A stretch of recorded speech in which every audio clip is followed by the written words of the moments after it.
Καλησπέρα σας και εύχομαι να είστε καλά. Σας καλωσορίζω στο κανάλι με τίτλο Αναγνωστική Οδύσσεια. Ένα κανάλι το οποίο έχει σκοπό να προβάλλει τη γνώση, τα γράμματα και γενικότερα τον κόσμο του βιβλίου μέσα από τα μάτια του αναγνώστη.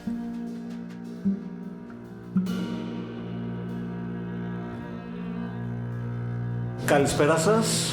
Πριν ξεκινήσουμε, να ευχαριστήσω το Φιλοσοφικό Αθήνιο Εκατηβόλο για το ότι ανέχεται για πολλωστή φορά την φλιαρία μου, την ομάδα συναντήσεων για τον Νίτσε, για την οποία και θα μιλήσουμε και αργότερα για όσους και όσους θέλουν, και όλους εσάς βέβαια που ήρθατε σήμερα για να συναντηθούμε με τον ποταμό και τον άνεμο, τον μεγαλύτερο φιλόσοφο της νεωτερικότητας, όπως πραγματικά αυτός ο άνθρωπος ήταν.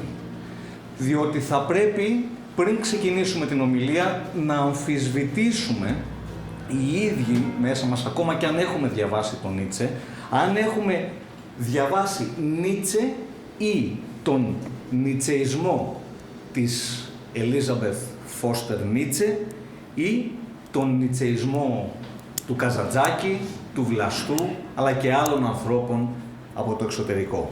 Θα πρέπει να αμφισβητήσουμε, αν έχουμε διαβάσει Νίτσε, την ποιότητα και την ακρίβεια των λεγόμενων αυτού του ανθρώπου. Αν έχουμε οποιαδήποτε κριτική απέναντί του, θα πρέπει να ανατρέξουμε στα βιβλία τα οποία έχουμε διαβάσει. Θα πρέπει να δούμε αυτά τα βιβλία αν προέρχονται από τον Νίτσε, και θα μάθουμε σήμερα τη σφραγίδα, ή αν έχουμε διαβάσει Φριδερίκο Νίτσε στα ελληνικά, η συντριπτική πλειοψηφία και οτιδήποτε έχει δημοσιευτεί πριν το 2000 ή το 1998 είναι 100% παραποιημένο. Περιλαμβάνει τις παραποιήσεις που θα δούμε αναλυτικά μέσα από τη σημερινή ομιλία, αλλά περιλαμβάνει και τις προσωπικές αγκυλώσεις, τους εθνικιστικούς παροξισμούς, τον κοινωνικό δαρβινισμό αυτών των ανθρώπων οι οποίοι μετέφρασαν τον Νίτσε απλώς και μόνο για να επιβεβαιώσουν αυτά που είχαν στο μυαλό τους. Δεν είναι όλοι δόλοι. Κάποιοι από αυτούς είναι και αθώοι. Γιατί παρέλαβαν στα χέρια τους τα κείμενα τα οποία είχαν παραποιηθεί επίτηδες. Οπότε θα πρέπει να απαντήσουμε στο ερώτημα, και κάποιοι θα εκπλαγούν και θα πούνε ο Νίτσε ήταν πρόδρομος του ναζισμού, και θα περιμένουν από μένα μία απάντηση αρνητική. Ο Νίτσε θα μπορούσε να εκλειφθεί ως τέτοιος στην περίπτωση που τα κείμενα τα οποία έφτασαν στο think tank, στο ναζιστικό think tank, ήταν τα παραποιημένα κείμενα τα οποία υπηρετούσαν την προσωπική ατζέντα μιας ακατονόμαστης περσόνας, η οποία έτυχε να είναι και η πιο κοντινή του συγγενής. Ο τίτλος ομιλίας είναι «Νίτσε από την παραποίηση στην αποκατάσταση», με τον υπότιτλο «Από την Ελίζαμπεθ Φώστερ Νίτσε στους Ναζί και ως την αποκατάσταση από τους υπέροχους Κόλιν και Μοντινάρη». Ο Φριδερίκος Νίτσε συναντήθηκε με την αγαθή τύχη της ανθρωπότητας στις 15 Οκτωβρίου του 1844 στη Γερμανία. Για όσους ενδιαφέρονται, έχω την ίδια ημερομηνία γέννησης. Όσοι θέλουν να συγκρατήσουν αυτή την ημερομηνία να με πάρουν και ένα τηλέφωνο. Και από πολύ μικρός δεν ήταν και πολύ τυχερός, και αυτό έχει πάρα πολύ μεγάλη σημασία να το καταλάβουμε για να μπορέσουμε να κατανοήσουμε όλο αυτό εδώ πέρα το οποίο θέλουμε να συζητήσουμε σήμερα. Έμεινε ορφανός στα 5 από τον πατέρα του, στα 5 του, ο οποίος έπασχε από μία σκηνής εγκεφαλοπάθεια, στην οποία, όπως θα δούμε και αργότερα, επιβεβαιώθηκε ότι και ο ίδιος ο Νίτσε έπασχε. Οπότε οι θεωρίες αυτές περί ενός ανθρώπου ο οποίος κατέρευσε μέσα από το μεγαλείο του ή δεν ξέρω εγώ τι, από αυτά τα οποία γέννησε το μυαλό του, έχουν καταρριφθεί από την τελευταία του βιογραφία και την πιο επιστημονική προσέγγιση της ζωής του, την οποία μπορείτε να βρείτε και στα ελληνικά από τις εκδόσεις Πατάκη, και είναι η βιογραφία του Νίτσε από την Σουμπριντό. Σύντομα χάνει και τον αδελφό του, τον Λούντβιχ. Οι επιστήμονες τείνουν να υποθέσουν πολύ μεγάλη βεβαιότητα βέβαια ότι έπασχε από την ίδια ασθένεια και έχει σημασία που το λέω. Ο Φρεντερίκος Νίτσε παραμένει ένα παιδί ανάμεσα σε μία μητέρα, σε μία αδερφή και σε γιαγιάδες και θείες στην εποχή του 1850 περίπου, όπου αυτό από μόνο του σημαίνει έναν κόσμο συντηρητικών και καταπιεσμένων χριστιανών γυναικών στην δεύτερη φάση της μετάβασης από τον καθολικισμό στον προτεσταντισμό. Ξεκινάει έχοντας μια πάρα πολύ καλή εκπαίδευση, πηγαίνει στο Dom Gymnasium, ένα πάρα πολύ καλό γυμνάσιο της περιοχής, στο οποίο έχει μια πάρα πολύ καλή σχέση με τα αρχαία ελληνικά γράμματα, όχι με τον τρόπο τον οποίο καταλαβαίνουμε εμείς, αλλά με τον τρόπο τον οποίο οι χριστιανοί απολογητές της εποχής θέλουν να δώσουν. Παρόλα αυτά που ο Νίτσε πέρασε μέσα από το συγκεκριμένο σχολείο, όπως και από το Φόρτα που θα δούμε αργότερα, κατάφερε να είναι ο άνθρωπος ο οποίος εκείνη και την εποχή κατάλαβε το αρχαίο ελληνικό πνεύμα και τον προχριστιανικό πολιτισμό γενικότερα και τον δικό του δηλαδή, με έναν τρόπο τον οποίο μόνο η αρχαιολογική και η φιλολογική και η φιλοσοφική επιστήμη ήρθαν να τον επιβεβαιώσουν πολύ αργότερα. Πηγαίνει λοιπόν στο Φόρτα, μια σχολή σχεδόν μοναστηριακή, η οποία σμιλεύει την σκληρή πειθαρχία και μια πνευματική ακρίβεια.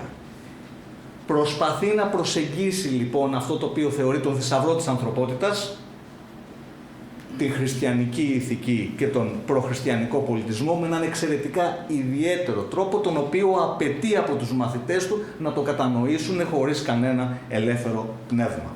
Ο Φρεντερίκος Νίτσε εντυπωσιάζει για τον τρόπο τον οποίο καταλαβαίνει τα ελληνικά και τα αρχαία, τα λατινικά και τα αρχαία ελληνικά. Εντυπωσιάζει. Και γι' αυτό το λόγο και παίρνει και τις αντίστοιχες συστάσεις για το μέλλον. Στα 24 του, το τρέχω πολύ γρήγορα, τη ζωή του έχει ένα τεράστιο ενδιαφέρον, θα μπορούσε από μόνη της να είναι μια ομιλία. Γίνεται ο νεαρότερος καθηγητής μέχρι εκείνη τη στιγμή, νομίζω μέχρι και σήμερα, ίσως να με διορθώσει κάποιος, κλασικής φιλολογίας στο Πανεπιστήμιο της Βασιλείας, όπου του δίνεται και η συγκεκριμένη έδρα, την οποία ο προϊστάμενος του καθηγητή του αγνοεί τον διάδοχο της ορφανής θέσης, αυτόν δηλαδή τον οποίο θα ήταν να πάρει, και διορίζει τον Φρεντερίκο Νίτσε, πράγμα το οποίο είναι επαναστατική πράξη εκείνη και την εποχή και δυσαρεστούσε ακόμα και την αυλή. Οπότε καταλαβαίνετε ότι ένας πρίτανης, ας πούμε, έτσι δεν είναι ακριβώς πρίτανης, ένας τέτοιος άνθρωπος δίνει στον Φρεντερίκο Νίτσε αυτή τη θέση, γιατί ακριβώς έχει καταλάβει τον τρόπο τον οποίο ο Φρεντερίκος Νίτσε προσέγγισε τον αρχαίο κόσμο. Πολύ γρήγορα περνάμε σε μία από τις μεγαλύτερες γνωριμίες στη ζωή του Νίτσε, τη γνωριμία με τον Ρίχαρτ Βάγνερ και την Κόζιμα Βάγνερ, όπου οι δύο αυτοί άνθρωποι ερωτεύονται φιλοσοφικά. Ο Νίτσε βρίσκει στο Βάγνερ αυτό το μεγαλείο της ανάδειξης του αρχαίου κόσμου, αυτή τη δυναμική του προχριστιανικού πολιτισμού, η οποία έρχεται να ταρακουνήσει και να γκρεμίσει τα θεμέλια αυτά τα οποία ο Νίτσε σε όλη του τη ζωή αγωνίζεται για τη μεταστοιχίωση όλων των αξιών. Και ο Βάγνερ βλέπει έναν νέο άνθρωπο, έναν άνθρωπο ο οποίος δείχνει να πηγαίνει ενάντια στο ρεύμα κατανόησης της πραγματικότητας στην εποχή του, και οι δυο τους κάνουν παρέα. Φανταστείτε ότι είναι σαν ένας καθηγητίσκος να κάνει παρέα με ένα top μεγάλο όνομα της μουσικής σκηνής του σήμερα, βέβαια της ποιοτικής μουσικής σκηνής, όχι της κατανάλωσης. Στην αρχή ο Νίτσε βλέπει το Βάγνερ όχι μόνο σαν μια μουσική ιδιοφυΐα, η οποία πρέπει να παραδεχθούμε ότι ήταν, το χαρακτήρα του θα κριτικάρουμε, αλλά και σε έναν αναμορφωτή του πολιτισμού. Και εκεί πέρα πάνω εδράζει η σχέση τους για τον Νίτσε. Ο Βάγνερ και η Κόζιμα Βάγνερ, η γυναίκα του Βάγνερ, για την οποία μπορούμε να υποθέσουμε πολλά για τον τρόπο τον οποίο έβρισκε τον νεαρό φιλόλογο, βλέπουν ο κάθε ένας κάτι τελείως διαφορετικό. Δεν θα αργήσει να έρθει μια μεγάλη ρήξη στη σχέση τους, η οποία είναι και η μεγαλύτερη υπερασπιστική, η μεγαλύτερη απολογητική ενάντια κάθε κατηγορίας αντισημιτισμού και κάθε κατηγορίας εθνικισμού, δηλαδή στα κείμενα αυτά τα οποία γράφει ο Νίτσε για αυτή την περίπτωση, το Νίτσε κόντρα Βάγνερ και η υπόθεση Βάγνερ. Από εκεί αντλούμε αυτά τα στοιχεία για τον τρόπο τον οποίο ο Νίτσε αντιμετώπιζε τη σημιτική φυλή και τον ίδιο τον εθνικισμό. Σύντομα απογοητεύεται.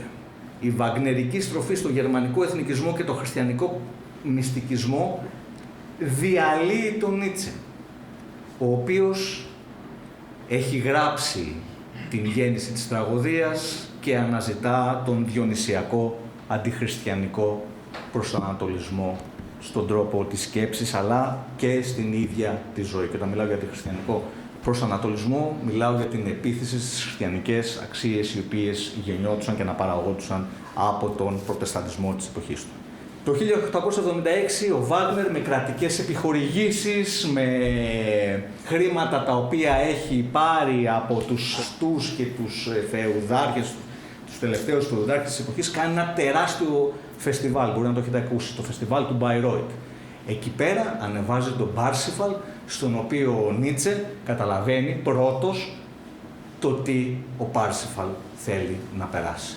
Σηκώνεται στη μέση της παράστασης, μπροστά σε αυτοκράτορες, βασιλιάδες, όλους αυτούς που προαναφέραμε, και σηκώνεται και φεύγει αφήνοντας τον Ρίχαρντ, αλλά και την Κόζιμα, άφωνος. Στις επιστολές της Κόζιμα Βάγνερ βλέπουμε αυτό το παραπονιάρικο ύφος, αλλά μπορούμε να καταλάβουμε και τη γοητεία, στην οποία μάλλον είχε τυλιχθεί, γιατί είδε ότι αυτό το επαναστατικό πνεύμα δεν καταλάβαινε από κομφορμισμούς. Ο Νίτσε νιώθει αποξενωμένος και ο φεστιβαλικός πατριωτισμός τον αποθεί εντελώς. Η ρήξη κορυφώνεται με το βιβλίο του 1888, η υπόθεση Βάγνερ, όπου πλέον ο Νίτσε επιτίθεται ανοιχτά στον παλιό του μέντορα, κατηγορώντας τον για παρακμή. Όποιος έχει διαβάσει Φριδερίκο Νίτσε καταλαβαίνει, ο Νίτσε έχει 4-5 βασικές έννοιες: την παρακμή, την ησυχακία, την αιώνια επιστροφή, τον υπεράνθρωπο. Είναι μία από τους 4 βασικούς πυλώνες πάνω στον οποίο εδράζει η δική του σκέψη και κατηγορεί τον παλιό του μέντορα για αυτή την συγκεκριμένη πρακτική. Στην προσωπική του ζωή γίνεται μια πολύ ενδιαφέρουσα γνωριμία. Ο μεγαλύτερος άνθρωπος της νεωτερικότητας συναντιέται με τη Λου Σαλομέ και τον Πολ Ρε. Πρώτα γνωρίζεται με τον Πολ Ρε, έναν Εβραίο, πολύ στενό του φίλο, φιλόλογο, και προσπάθησε να γίνει και καθηγητής, νομίζω έγινε και κάποια στιγμή, και αυτή την εξαιρετική φυσιογνωμία, τη Λου Σαλομέ, η οποία ήταν μια γυναίκα η οποία δεν είχε καμία σχέση με τις γυναίκες της εποχής της. Μακριά από τις ιδεολογικές αγκυλώσεις και τα στεγανά, η συγκεκριμένη γυναίκα καταστρέφει οποιαδήποτε ηθική επιταγή της εποχής της, αρνείται να συμβιβαστεί με οτιδήποτε και γίνεται η πρώτη, αν όχι η πρώτη, μία από τις πρώτες ψυχαναλήτριες, αργότερα μαθήτρια του Φρόιντ. Είναι μια εξαιρετικά χαρισματική, αλλά και αμφιλεγόμενη γυναίκα. Εμείς, ξέρετε, που αγαπάμε πάρα πολύ τον Νίτσε, βλέπουμε την Σαλομέ με έναν ιδιαίτερο τρόπο. Άλλες φορές την αγαπάμε, άλλες φορές την μισούμε, άλλες φορές την κριτικάρουμε. Θα πρότεινα να διαβάσετε την ίδια τη Λου Σαλομέ. Έχει κάνει μια τύπης βιογραφία για τον Νίτσε, όπου εκεί πέρα ξετυλίγει τη δική της εικόνα για αυτόν τον τεράστιο άνθρωπο. Είναι ρωσογερμανικής καταγωγής και μάλιστα κόρη ενός Ρώσου στρατηγού, ο οποίος έπαιζε πολύ μεγάλο ρόλο εκείνη και την εποχή. Σκεφτείτε ότι βρισκόμαστε στην εποχή του Ρωσοπρωσικού πολέμου, έτσι, και αυτή βρίσκεται στη Γερμανία, Αυστρία, κινείται δηλαδή σε εκείνη την περιοχή, όντας κόρη ενός Ρώσου στρατηγού. Είναι πολύγλωση, είναι καλλιεργημένη, έχει, όπως είπαμε, μια έντονη προσωπικότητα και στα 21 της συναντιέται με τον Φρεντερίκο Νίτσε. Αυτό γίνεται τον Απρίλιο του 1882 στη Ρώμη, χάρη τον Πολ Ρέ, και για τον οποίο αν είχαμε χρόνο θα άξιζε να πούμε πολλά. Πρώτη συνάντηση γίνεται όταν ο Νίτσε ταξιδεύει στην Ιταλία. Κατάκοπος ο Νίτσε υπέφερε από πάρα πολλά πράγματα, τα οποία ήταν και προήμιο της τελικής του κατάρρευσης. Ήταν πολύ εξαντλημένος εκείνο για το ταξίδι, την ασθένειά του, αλλά γεμάτος δημιουργικό πάθος. Ο πόνος του Νίτσε γεννάει αυτή την τεράστια φιλοσοφία. Η Λου λοιπόν γνωρίζει τον Νίτσε και αυτός την αποκαλεί «Είσαι η νέα γυναίκα». Καταλάβετε πως ο Νίτσε θέλει να αλλάξουν τα πράγματα, να τελειώσει ο παλιός ο κόσμος, να καταστραφεί, έτσι. Οπότε όταν ακούμε ότι κάτι νέο, γι' αυτό και τον πειράζει πολύ ένα νέο που θα ακούσουμε αργότερα, είναι για αυτόν κάτι σημαντικό, ένας τίτλος τιμής που δίνει. Βλέπεις αυτήν την εσάρκωση ενός ανεξάρτητου πνεύματος, το οποίο ήθελε και για τον άντρα και για τη γυναίκα. Αυτό είναι μία απάντηση σε όσους θέλουν να βρούνε έναν μισογυνισμό στον Νίτσε. Ο Νίτσε είναι παιδί της εποχής του. Έχει την ίδια εικόνα που έχουν οι άνθρωποι της εποχής του, έρχεται όμως να την ανατρέψει. Δεν φτάνει στο φεμινισμό του 2025, αλλά αυτό δεν σημαίνει ότι ο Νίτσε δεν είναι πολύ προοδευτικός στην άποψή του για τις γυναίκες. Στους κήπους λοιπόν της Βίλα Μποργέζε, πολλοί μπορεί να έχετε πάει εκεί πέρα, ο Πολ Ρέ τους συστήνει και εκεί ξεκινάει ένα μυστήριο το οποίο δεν έχουμε λύσει ακόμα. Αυτό που ξέρουμε όμως είναι ότι δημιουργείται ένα φιλοσοφικό τρίο. Η Λου με την έλξη που ασκούσε καταφέρνει να ενώσει αυτούς τους δύο άντρες σε μια περίεργη τριαδική φιλία. Η ίδια το ονομάζει το φιλοσοφικό τρίο, η ίδια είναι εμπνεύστρια αυτής της σχέσης, η ίδια θέλει να ζήσουν και οι τρεις μαζί, μάλιστα επιχειρούν να ταξιδέψουν και στην Ιταλία, να βρουν ένα σπίτι, να βάλουν κάπως τα οικονομικά τους σε μια τάξη και να ζήσουν μαζί. Αυτό σίγουρα δεν έχει σεξουαλικές προεκτάσεις, το ξέρουμε και η αντίστοιχη βιβλιογραφία το επιβεβαιώνει. Σχεδιάζουν λοιπόν να ζήσουν στο άβατο της σκέψης και έρευνας στην αρχή στο Βερολίνο, μακριά από τις συμβάσεις αυτής της κοινωνίας. Φανταστείτε πόσο συντηρητικό είναι το Βερολίνο εκείνη και την εποχή. Μάλιστα ο Πολ Ρέ την είχε ονομάσει κοινοτική ακαδημία πνεύματος. Ο όρος κοινοτική εκείνη και την εποχή και στα γερμανικά, εγώ τα γερμανικά δεν είναι πολύ καλά, είναι κάπως κομμουνίστε, κάπως έτσι, οπότε φανταστείτε τι συνειρμούς μπορεί να φέρει. Ο Νίτσε ερωτεύεται την Λου, ερωτικά. Είναι ίσως το πιο δυνατό του πάθος, πράγμα το οποίο και πλήρωσε αργότερα. Εκείνη όμως δεν ανταποκρίνεται ερωτικά. Η Λου ό,τι λέει το εννοεί. Τον έβλεπε περισσότερο σαν ένα πνευματικό συνομιλητή, σαν δάσκαλο, υποκλεινόταν μπροστά στο μεγαλείο, το οποίο το είχε αναγνωρίσει πολύ νωρίς, αλλά δεν προχωράει κάτι και μένει. Η Λου επίσης ήταν ενάντια στο γάμο, ακόμα και αν έκανε ή όταν στο μέλλον έκανε κάποιες ερωτικές σχέσεις. Είναι περίφημο το κουτσομπολιό για την σχέση της με τον Φρόιντ. Δεν υπάρχει γάμο, δεν υπάρχει σύμβαση. Γίνεται κάποια στιγμή, πολύ γρήγορα για να είμαι ακριβής, ένας τυπικός γάμος κάποια στιγμή, αλλά αυτό είναι μια άλλη ιστορία. Θα μου πείτε συμβιβάστηκε, ναι συμβιβάστηκε για τελείως διαφορετικούς λόγους. Ο Φρεντερίκος Νίτσε της κάνει 2 φορές πρόταση γάμου. Αυτό το τεράστιο πνεύμα πέφτει στα πόδια της 2 φορές και έρχεται αντιμέτωπος με τείχο. Η Λου λοιπόν αρνείται και ο Νίτσε πληγώνεται βαθιά. Μετά από αυτό η ρήξη είναι αναπόφευκτη. Γέα πυρήμη χθήτων. Και η Λου και ο Πολ Ρέ παραμένουν φίλοι, ενώ ο Νίτσε συναισθηματικά συντετριμμένος ξεκινάει τη δική του πορεία. Το καλοκαίρι του 1882 γράφει τα πιο δραματικά του γράμματα. Όχι μόνο απέναντι στη Λου, όχι μόνο απέναντι στο Ρέ, αλλά και σε διάφορους φίλους του, μερικοί εκ των οποίων αργότερα τον πρόδωσαν σε συνεργασία με την Ελίζαβεθ. αυτό το ρομάντσο, ας πούμε, τελειώνει μέσα σε λίγους μήνες και αφήνει ένα ανεξίτηλο αποτύπωμα, το οποίο θα το δούμε αργότερα και στη χαρούμενη επιστήμη και στο πέρα από το καλό και το κακό. Όσοι λοιπόν ξέρουν αυτή την ιστορία θα καταλάβουν κάποιες αναφορές πώς αυτές συνδέονται. Η αποτυχημένη πρόταση του γάμου του Νίτσε στυλού, σύμφωνα με κάποιους ερευνητές, επέσπευσε την συναισθηματική του κατάρρευση. Εγώ θα βάλω έναν αστερίσκο εδώ πέρα, δεν μπορώ να είμαι αντικειμενικός, το καταλαβαίνετε, αλλά οφείλει για να έχει ένα επιστημονικό υπόβαθρο η ομιλία να αναφερθεί. Οι φιλίες του πλέον μετατρέπονται σε αποστασιοποιήσεις. Ο Νίτσε μπαίνει στη μεγάλη γόνιμη περίοδό του, στην περίφημη μοναξιά. Ταξιδεύει συνεχώς για λόγους υγείας, πάσχει από διάφορα άλλα πράγματα. Είναι πολύ γνωστές οι αναφορές για τους φρικαλαίους ήχους που έρχονται από το δωμάτιό του τα βράδια στα διάφορα ξενοδοχεία, τόσο πολύ που αρχίζει να γίνεται ενοχλητικός. Ο Νίτσε είναι πολύ περήφανος, δεν θέλει να γίνεται ενοχλητικός, δεν μπορεί όμως να το αντέξει και έχουμε μια πολύ δύσκολη ιστορία, η οποία όμως ξεκινάει να γεννάει τα μεγαλύτερα έργα αυτού του ανθρώπου. Περνάει μεγάλες περιόδους στην Άνω Εγκαντίν, στο Σίλς Μαρία, την οποία μου έχεις υποσχεθεί ότι θα πάμε. Ναι, εγώ δεν έχω πάει στο Σίλς Μαρία ακόμα.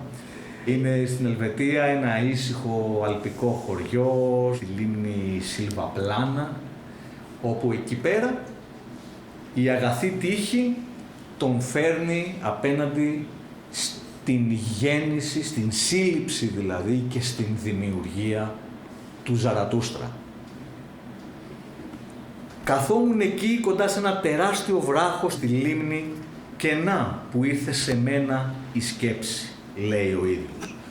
Το καλοκαίρι του 1881, ενώ βρισκόταν στο Σίλς Μαρία και είναι απομονωμένος πάνω μάλλον σε ένα βράχο, εκεί σε μία πλαγιά, υπάρχει αυτό για όσους το επισκεφτούν, μπορούν να πάνε να το δούνε, συλλαμβάνει αυτή την ιδέα. Περπατάει συνεχώς, είναι δεινός περιπατητής και εκεί πέρα συνεχώς ο νους του παράγει ιδέες. Από αυτό το ταξίδι, από εκείνο εκεί το μέρος έχουμε τις μεγαλύτερες συλλήψεις οι οποίες μας συγκλονίζουν. Εκεί λοιπόν το αποκαλύπτεται και εκεί αυτό που θέλω εγώ να σταθώ. Η ιδέα της αιώνιας επιστροφής. Ότι δηλαδή ένα πράγμα, ένα γεγονός έρχεται και επανέρχεται συνεχώς. Ο Νίτσε, πρωτοπόρος για την εποχή του, είναι εχθρός της γραμμικής απεικόνησης του χρόνου. Ο Νίτσε αντιλαμβάνεται τον χρόνο ως σπήρα. Πράγμα το οποίο θυμίζει και πολλά σε όσους κοινωνούν τις ποιότητες και τις αξίες αυτού του χώρου.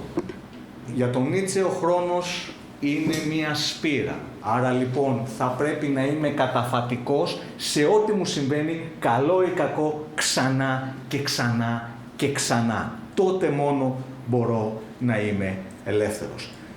Φαντάζεστε ένα κοσμικό σενάριο. Αν το σύμπαν είναι πεπερασμένο, το όντως όν είναι πεπερασμένο και ο χρόνος είναι άπειρος, τότε όλα όσα έχουν συμβεί, προσέξτε, θα ξανασυμβούν ξανά και ξανά. Στον ίδιο ακριβώς κύκλο, στην ίδια τροπή της σπήρας. Αυτό το σενάριο λοιπόν το παρουσιάζει σαν μια μεταφυσική, με την έννοια δηλαδή της θεωρητικής μεταφυσικής υπόθεσης, αλλά κυρίως σαν ένα ηθικό και υπαρξιακό τεστ, το οποίο θα το κάνουμε και παρέα. Θα πάμε να δούμε πώς το περιγράφει ο ίδιος, γιατί υπάρχει και ο κίνδυνος να το ερμηνεύω κι εγώ με έναν τρόπο δικό μου. Αυτό λέγεται στη χαρούμενη επιστήμη. Τι θα γινόταν αν ένα δαιμόνιο σου ψιθύριζε αυτή η ζωή, όπως την ζεις τώρα, θα πρέπει να την ξαναζήσεις αιώνια, χωρίς τίποτα να αλλάξει. Σου βάζει δηλαδή το απόλυτο δίλημμα. Αν αγαπάς τη ζωή σου τόσο πολύ, ώστε να την ήθελες ξανά και ξανά, τότε είσαι πραγματικά ελεύθερος. Αν έχεις πάρει μία απόφαση, αν έχεις ζήσει κάτι το οποίο αν ξαναγύριζες πίσω δεν θα το έκανες, τότε δεν είσαι ελεύθερος. Αν γύριζε στον χρόνο πίσω και δεν έπαιρνες αυτή την απόφαση, δεν παντρευόσουν αυτόν το άτομο, δεν έκανες εκείνη εκεί την αγορά, εκείνη εκεί τη συμφωνία ή εκείνη εκεί τη δουλειά, δεν ήταν δική σου επιλογή, καλό ή κακό, τότε δεν είσαι ελεύθερος. Τρομακτικό. Σκεφτείτε λοιπόν για μια στιγμή να κάνουμε ένα τεστ. Τι θα γινόταν αν απόψε εδώ, σε αυτό το χώρο, εμφανιζόταν μια νύμφη και μας ψιθύριζε στο αυτή. Αυτή η ζωή σου με τις χαρές, τις ήττες, τις τύψεις, τα πάθη σου, τον πόνο σου, πρέπει να την ξαναζήσεις. Όλα ακριβώς όπως τα έζησες. Καμία αλλαγή, καμία διόρθωση. Για πάντα, στον ίδιο κύκλο, χωρίς τέλος. Θα το άντεχες? Σκληρό. Ο Νίτσε, περιπλανόμενος στις Άλπεις, τις νύχτες που ο άνεμος λησομανούς, φανταστείτε τώρα εδώ πέρα τι γίνεται τώρα, χειμώνας εκεί στις Άλπεις με τη λίμνη κτλ. Μας περιγράφει το πώς άκουσε ο ίδιος αυτόν τον ψίθυρο. Η αιώνια επιστροφή λοιπόν δεν είναι μία θεωρία που γέννησε ο Νίτσε, αλλά μία δοκιμασία, στην οποία πρέπει να απαντήσουμε όλοι. Αυτό το βράδυ είναι εξαιρετικό να απαντήσουμε όλοι σε αυτό το ερώτημα. Σε ένα άλλο σημείο λέει ότι αν η ζωή σου ήταν μια μελωδία, θα την ήθελες να παίζετε ξανά και ξανά? Ή μήπως αυτή η σκέψη ενδεχομένως μπορεί να μας εντρίψει? Θα πρέπει να απαντήσουμε ναι, ας ξαναρχίσει το ίδιο, ας ξαναρχίσει η Λούκα. Αυτό το ναι λοιπόν ο Νίτσε το αναζητούσε σε κάθε στίχο και σε κάθε ρήγο της σκέψης του και έτσι ο ίδιος απαντάει και για τη συνάντηση με τη Λου, έτσι ο ίδιος απαντάει και για τη σχέση του με τον Πολ Ρε και για το θάνατο του πατέρα του και του αδερφού του. Μας λέει λοιπόν ένα πολύ συγκεκριμένο πράγμα. Να σταθούμε και να δούμε αυτή την Άβυσσο. Όλοι ξέρετε κοουτάρουνε Νίτσε πολύ ωραία. Αν κοιτάξεις την Άβυσσο, αυτή η Άβυσσο κοιτάει πίσω σου. Διαβάζουμε βιβλία, τον βάζουν στην αρχή. Δεν έχουν διαβάσει καθόλου Νίτσε, δεν έχουν καμία ιδέα. Ο Νίτσε δεν διαβάζεται αποσπασματικά, διαβάζεται ολοκληρωτικά και εγώ που τον είχα διαβάσει τόσα χρόνια τον ξαναδιάβασα πλέον όταν ήρθαν οι σωστές μεταφράσεις. Δεν ισχύει λοιπόν κάτι τέτοιο και μας λέει το εξής. Μπορείς να κοιτάξεις τη ζωή σου κατάματα, να την αποδεχτείς ολόκληρη, να μην μετανιώσεις τίποτα, ούτε και για τον σκληρό πόνο τον οποίο έχεις δεχτεί. Αυτό είναι το φιλοσοφικό στοιχείο. Και αυτή είναι η πρόκληση. Γι' αυτό λοιπόν, αγαπητοί μου, η αιώνια επιστροφή είναι κάτι το οποίο έρχεται να αναιρέσει πολλά πράγματα της παραποίησης που θα δούμε αργότερα. Συνεχίζει να ταξιδεύει στη Νίκαια, στη Γένοβα, στο Ράπαλο, έτσι, αναζητώντας ένα ιδανικό περιβάλλον για να κατευνάσει τον πόνο του. Ο άνθρωπος υποφέρει. Βρίσκεται οικονομικά σε μια πάρα πολύ δύσκολη θέση, έχει παραιτηθεί από την πανεπιστημιακή του ζωή για να φύγει. Έχει φύγει λοιπόν από τη Βασιλεία, αυτό ξέχασα να το αναφέρω, και το πανεπιστήμιο του δίνει μία σύνταξη. Δεν υπάρχει σύνταξη εκείνη την εποχή. Τον σέβονται τόσο πολύ για τον τρόπο τον οποίο ήρθε και άλλαξε, βέβαια και τον εχθρεύονται και τόσο πολύ, αλλά για τον τρόπο τον οποίο ήρθε και άλλαξε και συντάραξε το φιλολογικό περιβάλλον, ώστε του δίνουν και μία σύνταξη. Παρόλο το ότι βρίσκεται στο χειρότερο σημείο της υγείας του, υποφέρει από ημικρανίες, γαστρεντερικά, έχει σταδιακή εξασθένηση της όρασης. Ο Γιάλομ, αν και δεν τον συμπαθώ καθόλου για τον τρόπο τον οποίο προσεγγίζει τον Νίτσε, βέβαια δεν είμαι ψυχαναλυτής, είμαι των θετικών επιστήμων, τρόποτινά, έχει μια πολύ ωραία σκηνή για το όσο έκλειψε ο Νίτσε, του λέει «Θέλω να ξέρω αν θα τυφλωθώ». Και είναι αντιπροσωπευτικό της ψυχοσύνθεσης του Νίτσε, γιατί είναι αυτό που δεν ήθελε να χάσει τα μάτια του για να μπορεί να διαβάζει και να γράφει. Έκανε τεράστιο αγώνα για να γράφει. Παρήγγειλε μάλιστα και την πρώτη γραφομηχανή που υπάρχει στον κόσμο. Φανταστείτε, είναι σαν μια μπάλα και τα χέρια μπαίνουν έτσι και προσπαθεί να γράφει. Όχι για κανένα λόγο, γιατί ήθελε να μάθει που είναι. Μέχρι τότε υπαγόρευε σε κάποιον από τους φίλους του για να μπορεί να πληκτρολογεί και να γράφει μόνος του για να είναι ανεξάρτητος. Είμαστε στα τελευταία του ταξίδια, απομονωμένος, χωρίς σπόρους. Ο Νίτσε δεν είναι, έχει σιγά σιγά αρχίζει να γίνεται γνωστός, αλλά φανταστείτε ότι τα βιβλία τα οποία έκδιδε, η πρώτη έκδοση του Ζαρατούστρα είναι 50 αντίτυπα. Και γι' αυτό το λόγο κατάφερε η αδερφή του, που όπως θα δούμε μετά, και έκανε ό,τι έκανε, γιατί με 50 αντίτυπα δεν μπορούσε κανείς να συγκρίνει τίποτα. Παρ' όλα αυτά έχει αρχίσει λίγο να γίνεται γνωστός εξαιτίας των φίλων του. Σε αυτή την περίοδο παράγει τη Χαρούμενη Επιστήμη, ένα εξαιρετικό βιβλίο. Το Magnum Opus, το Τάδε Έφη Ζαρατούστρα. Το Πέρα από το καλό και το κακό και τη γενεολογία της ηθικής, η οποία είναι μια γροθιά στο στομάχι. Στις 3 Ιανουαρίου του 1889, ενώ βρίσκεται στο Τωρίνο, στα σκαλιά της Πιάτσα Κάρλο Αλμπέρτο, ο Φρεντερίκος Νίτσε κατεβαίνει τα σκαλιά και βλέπει έναν αγρίκο ιδιοκτήτη ενός αλόγου να χτυπάει το άλογο με το μαστίγιο. Μπαίνει μπροστά, προστατεύει το άλογο με το σώμα του και διατάζει «Σταμάτα να το χτυπάς». Ο Φρεντερίκος Νίτσε καταραίει. Αυτή ήταν η τελευταία συνειδητή πράξη αυτού του μεγάλου φιλοσόφου. Και ό,τι πούμε από εδώ και πέρα, ό,τι ακούσουμε και ό,τι κατηγορίες εγερθούν εναντίον του, θα θυμάστε πάντοτε αυτό το περιστατικό. Μπαίνει μπροστά στο άλογο, προστατεύει το άλογο με το σώμα του ενάντια σε αυτόν τον αλογατάρι και τον διατάζει να σταματήσει να τον χτυπά. Από εκεί και μετά καταραίει ψυχικά. Στην αρχή μπαίνει σε ένα ίδρυμα, τον μαζεύει ένας φίλος του, πηγαίνει σε ένα ίδρυμα, αλλά η μητέρα του Φρεντερίκη υπογράφει να τον βγάλουν γρήγορα και πέφτει στα χέρια της υπό τον φόβο. Δεν ξέρω εγώ τι. Διαγνώζεται με μια βαθιά ψυχική διαταραχή. Αυτό λένε τα χαρτιά εκείνης της εποχής. Η επιστήμη δεν είχε φτάσει εδώ πέρα που έχει φτάσει σήμερα και θα περάσει τα υπόλοιπα χρόνια του στο πατρικό του. Εκεί λοιπόν, μετά την κατάρρευση, η αδερφή του Ελίζαμπεθ Φώστερ Νίτσε τον παίρνει υπό την προστασία της. Και εκεί ξεκινάει ο εφιάλτης.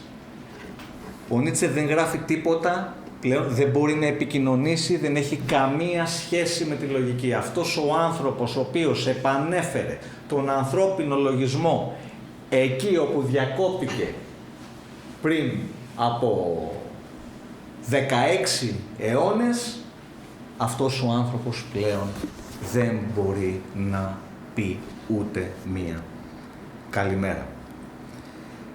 Αυτή η Ελίζαμπεθ, για την οποία θα μιλήσουμε αναλυτικά, μια παθιασμένη αντισημήτρια, θαυμάστρια του πρώτου γερμανικού εθνικισμού, αναλαμβάνει, παίρνει στα χέρια της όλο του το έργο. Δυστυχώς εκείνη και την εποχή ο Νίτσε, μέσω αυτού του γεγονότος, γιατί έτσι ήταν οι άνθρωποι και τότε, θέλανε την είδηση για να αρχίσουν να προσεγγίζουν έναν στοχαστή, αναλαμβάνει την επιμέλεια και την έκδοση του έργου του με τα καταστροφικά αποτελέσματα που θα δούμε. Ο Νίτσε παίρνει την τελευταία του πνοή στις 25 Αυγούστου του 1900, έπειτα από 11 χρόνια σιωπής και πνευματικής κατάρρευσης.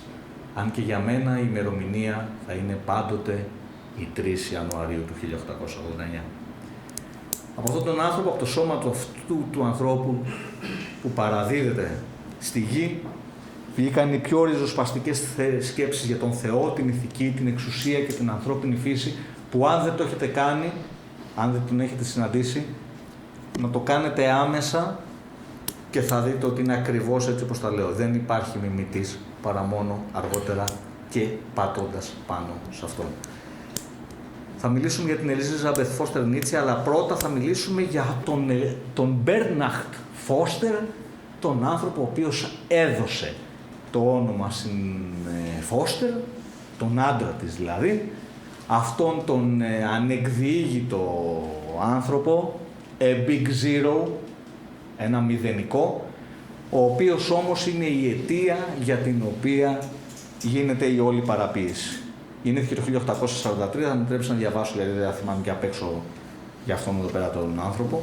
και είναι ένας Γερμανός εθνικιστής, ένθερμος αντισημίτης, ο οποίος νιώθει τη μεγάλη ανάγκη, το κάλεσμα του αίματος να προστατεύσει την φυλή του από τους Εβραίους.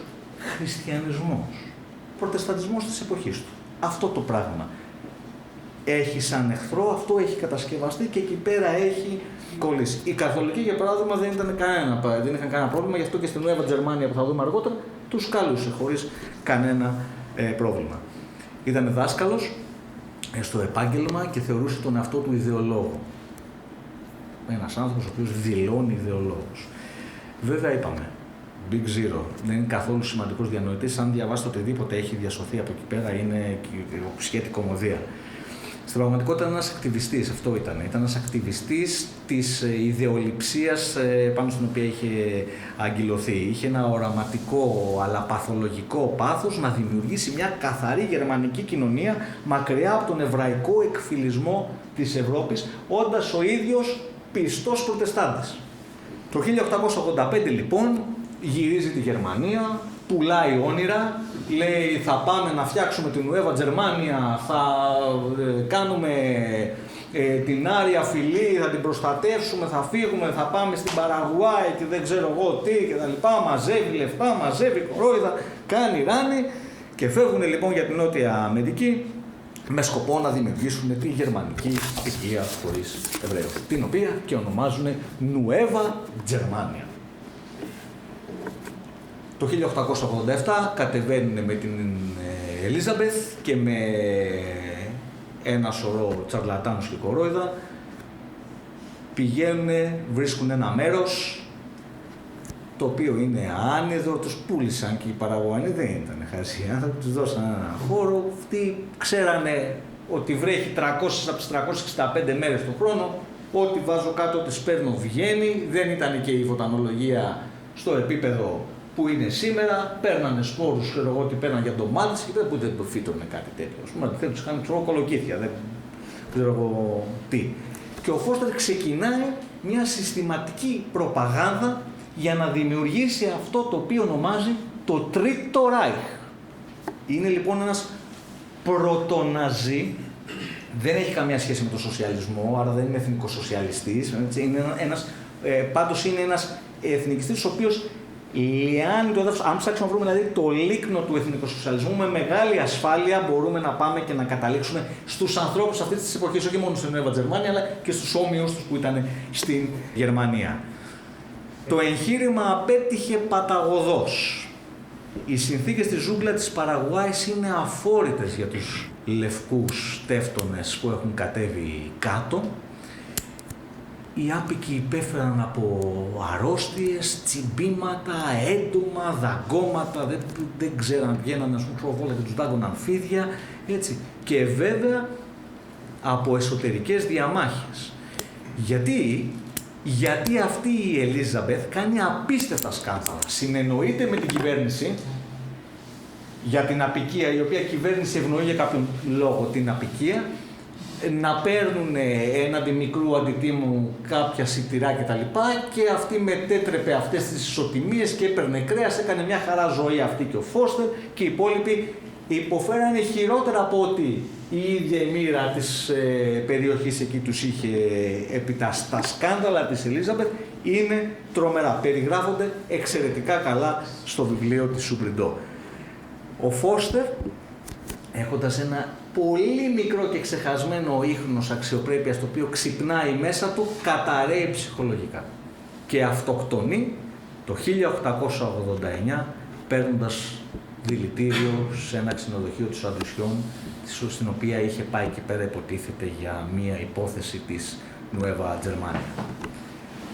Μετά το θάνατό του η Ελίζαμπεθ μένει εκεί πέρα, αυτοκράτηρα μιας αυτοκρατορίας που καταρρέει. Και εκείνη εκεί τη στιγμή παράλληλα έχει καταρρεύσει και ο Φριδερίκος Νίτσε.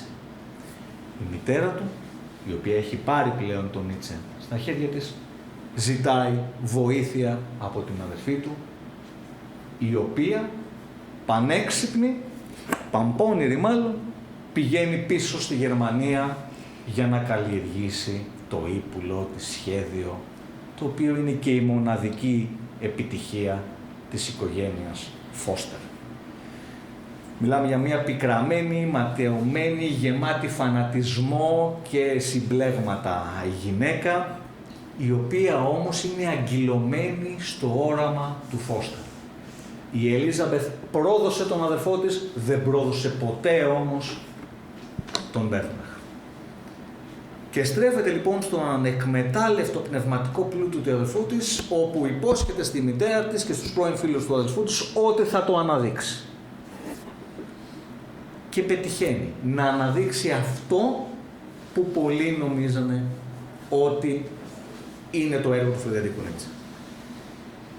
Αν τον αγαπούσε σαν αδερφό, μου είχε ρωτήσει κάποιος κοινός μας φίλος Πέτρο, η αγάπη είναι κάτι το οποίο δεν το βάζω εγώ και πολύ στην κουβέντα. Αυτό που μπορώ να πω όμως είναι ότι τον έβλεπε σίγουρα σαν ένα ιδεολογικό όπλο και σαν ένα κεφάλαιο το οποίο θα γέμιζε το στομάχι της, τα πλούτη της και την περιουσία της, πράγμα το οποίο κατάφερε. Ποια ήταν η Ελίζαμπεθ Φώστερ? Γεννήθηκε το 1846, είπαμε ήταν έξυπνη, αλλά είχε τρομερές αγκυλώσεις, αγαπούσε πάρα πολύ τον Νίτσε. Μάζευε από μικρή, είχε ένα κουτί και μάζευε τα χαρτάκια τα οποία έγραφε, αυτά τα οποία ζωγράφιζε. Είχε φτιάξει λοιπόν ένα τέτοιο κουτάκι, τον θεωρούσε πάρα πολύ έξυπνο, φαινόταν κιόλας, ζούσε και δίπλα του. Ο Νίτσε όμως δεν την εκτιμούσε καθόλου διανοητικά. Την αποκαλούσε λάμα. Το λάμα έχει το εξής χαρακτηριστικό. Σε κοιτάει και φτύνει. Έτσι ακριβώς λοιπόν η Ελίζαμπεθ στα μάτια του Νίτσε, το ξέρουμε αυτό, έχουμε επιστολές και προς αυτήν και προς άλλους, δηλαδή δεν είχε κανένα πρόβλημα να την ξεφτυλίσει, την αποκαλούσε λάμα. Και την ίδια όταν την έβλεπε λέει «Ω καλό μου λάμα». Η σχέση τους ψυχραίνεται έντονα όταν παντρεύεται τον Φώστερ. Ο Νίτσε, που λέμε, τα παίρνει κρανίο. Δηλαδή γίνεται ο κακός χαμός μέσα στο σπίτι των Νίτσε. Απορρίπτει δημόσια τον αντισημιτισμό τους και γράφει χαρακτηριστικά. Όσο ζει αυτός ο σύζυγος, εγώ με την Ελίζαμπεθ δεν έχω τίποτα κοινό. Κατηγορεί σε επιστολές για τον αντισημιτισμό του. Δηλαδή, αυτά που θα δούμε αργότερα, οι παραποιήσεις που θα δούμε αργότερα, καταραίουν απίστευτα τον τρόπο τον οποίο αντιμετώπιζε και τον τρόπο τον οποίο συμπεριφερόταν στην αδερφή του και στον γαμπρό του. Έτσι, τον οποίο τον κατηγορούσε για τον αντισημιτισμό, δεν τον κατηγορούσε γιατί ήταν μηδενικό. Αυτό δεν το ήξερε. Δεν τον είχε γνωρίσει δηλαδή ποτέ. Ήξερε μόνο ότι έγραφε σε 2 αντισημιτικά περιοδικά της εποχής του. Είναι αρκετά, αυτό είναι αρκετό για να σταματήσει και να μην θέλει να έχει καμία σχέση και να διαρρήξει και τη σχέση με την αδερφή του. Ο Φώστερ πέθανε πριν το Χίτλερ, αλλά είπαμε αποτέλεσε μεγάλο σπόρο για τις ιδέες του εθνικού σοσιαλισμού και ο Νίτσε είχε κατανοήσει ότι ο Φώστερ καλλιεργεί κάτι το εφιαλτικό. Η Ελίζαμπεθ, έχοντας ζήσει δίπλα του, μεταφέρει αυτό το φορτίο στον τρόπο που ξεκινάει να επιμελείται και να διαχειρίζεται το έργο. Είπαμε ότι το έργο είχε λίγες εκδόσεις και αυτό ευνόησε πάρα πολύ στο ότι δεν έγιναν συγκρίσεις των έργων του, των πραγματικών με των παραποιημένων. Οπότε αυτή αρχίζει λοιπόν, έχει και ένα δίκτυο πολλών γνωστών, τι γνωστών αντισημιτών. Οπότε λοιπόν αρχίζει και παράγει βιβλία, παράγει υλικό, δημιουργεί το Nietzsche Archive στη Γερμανία, το οποίο υπάρχει μέχρι σήμερα βέβαια αποκαθαρμένο, δεν έχει καμία σχέση με το, μπορείτε να το επισκεφτείτε άνετα, και ξεκινάει τις επιλεκτικές εκδόσεις, τις παραποιήσεις, τις περικοπές και τις φιλικές προς το εκάστοτε καθεστώς, αλλά κυρίως στο εφιαλτικό καθεστώς των Ναζί ερμηνείες, και μετατρέπει τον Νίτσε σε αυτό που πολλοί συνάνθρωποι μας σήμερα θεωρούν, ως ένα προφήτη ενός πράγματος που ο ίδιος εντελώς απεχθανότανε. Και εδώ πέρα δεν μιλάμε για μια παραποίηση σε κάποιον άνθρωπο που δεν ασπαζότανε τις εθνικιστικές ιδέες. Ο Νίτσε είναι εχθρός του εθνικισμού. Είναι το πιο δυνατό εργαλείο, το πιο ισχυρό μυδράλιο για να εξαπολύσεις ενάντια στον εθνικισμό. Δεν υπάρχει εκείνη εκεί την εποχή. Άρα μιλάμε για μια απίστευτη διασφαίρωση, θα τη δούμε αναλυτικά όσο μας επιτρέπει ο χρόνος. Είπαμε λοιπόν ιδρύει το αρχείο Νίτσε, εκεί πέρα γίνεται η όλη βρωμιά και μάλιστα στην αρχή προσλαμβάνει ένα πολύ καλό φίλο του Νίτσε, ο οποίος αρχίζει και καταλαβαίνει το τι γίνεται και του λέει εδώ πέρα εγώ άλλα σου γράφω, άλλα σου βγάζω στην επιφάνεια, εδώ άλλα χειρόγραφα δακτυλογραφού, εσύ κάνεις άλλα πράγματα, το στέλνει σπίτι του και φέρνει έναν άλλο Big Zero το οποίο κάνει την δουλειά του και παρουσιάζει τον εαυτό της ως ιέρια και προστάτηδα του Νίτσε, ενός προφήτη μιας μεγάλης αλλαγής, ενώ παράλληλα λογοκρίνει, τροποποιεί, αυτό είναι το χειρότερο, είναι το ότι πετσοκόβε, γιατί βρήκαμε αυτά που πετσόκοψε, είναι ότι τροποποίησε και ανασύνθεσε το έργο του. Γέννησε και βιβλίο.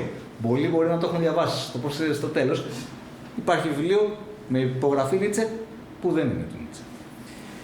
Παραποιημένες εκδόσεις. Το πρώτο πράγμα το οποίο κάνει είναι αρχίζει να αφήνει κάποια ενοχλητικά βιβλία προς τα πίσω. Πού είναι ο Αντίχριστος, εδώ μιλάει για τους Εβραίους με ή κάποια στιγμή βγαίνει τέτοια έκδοση πετσοκομμένη.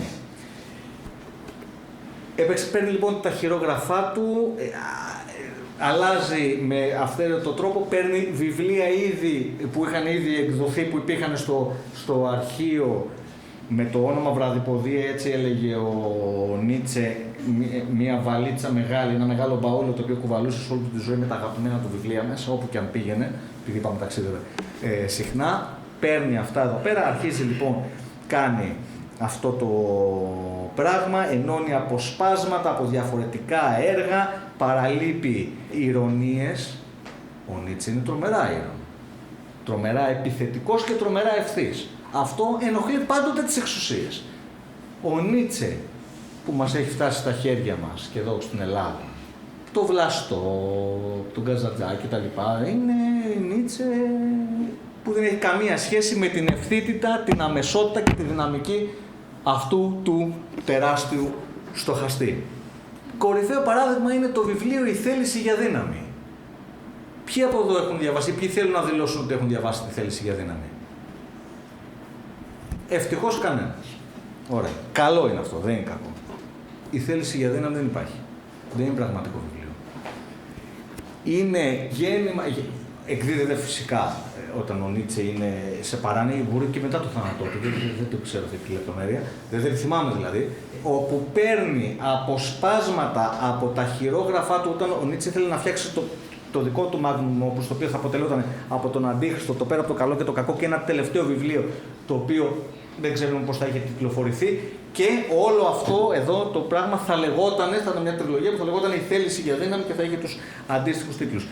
Πήρε λοιπόν αυτή την ιδέα του, την οποία την είδε στη σημειώση, ο Νίτσε είχε απίστευτες σημειώσεις, σημείωνε συνεχώς. Δηλαδή, αν δείτε το αρχείο Νίτσε είναι σαν τον Εκατηβόλο εδώ πέρα, όλο γεμάτο τις σημειώσεις του, έτσι. Ο ένας όροφος. Και αρχίζει λοιπόν και παίρνει αποσπάσματα, αυτό είναι το πρόβλημα της αποσπασματικής ανάγνωσης. Δεν μπορείς να μιλάς για Νίτσε, το επαναλαμβάνω, είναι σκληρό. Οκ, δεν μπορείς να μιλάς, θα κάνω το γουστάρι. Ναι, θα μιλάς, οκ. Αλλά δεν θα μπορείς να επικαλείσαι την κατανόηση του Νίτσε αν έχεις διαβάσει το έργο του αποσπασματικά. Έπαιρνε λοιπόν αποσπασματικά και συνέθεσε το βιβλίο «Η βούληση για δύναμη», η οποία είναι όντως μία απολογητική υπέρ του κοινωνικού δαρβινισμού, μιας αδιευκρίνιστης ανωτερότητας κάποιου ανθρώπου, τον οποίον υποθέτουμε με μια ωραία εισαγωγή ότι δεν είναι ποιος άλλος, ο Άριος άνθρωπος. Είπαμε λοιπόν, το κατασκευάζει από σημειώσεις και το παρουσιάζει ως το τελικό, το μεγάλο του έργο, και βέβαια εξυπηρετεί τη δική της ατζέντα για εθνικισμό και φιλετική θεωρία σε μία εποχή όπου έρχεται ο Πρώτος Παγκόσμιος Πόλεμος, ο ευτελισμός της Γερμανίας και τα επακόλουθα με το ναζιστικό κόμμα να γεννάται. Έχουμε λοιπόν από αυτές τις εκδόσεις έναν Νίτσε εθνικιστή, αντιδημοκράτη.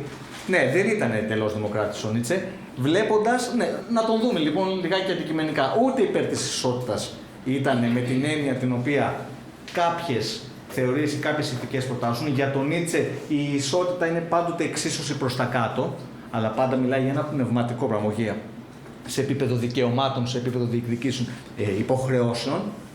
Ο Νίτσε μιλάει φιλοσοφικά. Και δεν είναι δημοκράτης στη λογική αυτό που λέμε ότι το people, ότι η πλέμπα, δηλαδή αυτός ο αμόρφωτος, ο αγράμματος τέλος πάντων λαός, θα κινηθεί με βάση είτε τις μεταφυσικές του φοβίες, είτε με βάση τα στενά του κοντόφθαλμα συμφέροντα. Τι είχε κάνει ο Νίτσε μέχρι τότε στο έργο του, θα μπορούσαμε να μιλάμε για ώρες. Καταρχάς, έχει αποκηρύξει τη γερμανική κουλτούρα της εποχής του και σε μερικές περιπτώσεις αδίκως. Λέει ότι στη Γερμανία δεν υπάρχει πνεύμα, μπορεί να εξαφανιστεί η γερμανική γραφή και οι γερμανικές εκδόσεις εντελώς και να μην συμβεί τίποτα στην ανθρωπότητα. Άδικος. Η Γερμανία έχει γεννήσει και έναν Γκέτε. Για τον Νίτσε δεν υπάρχει τίποτα. Ποιος εθνικισμός. Ο ίδιος δεν έλεγε τον εαυτό του Γερμανό. Στην Ιταλία και στην Ελβετία έλεγε είμαι Πολωνός. Ντρεπότανε. Ο άνθρωπος το εννοούσε αυτό που έλεγε. Ντρεπότανε να πει ότι είχε γερμανικής καταγωγής. Πώς είναι πρόδρομος του ναζισμού και του γερμανικού εθνικισμού.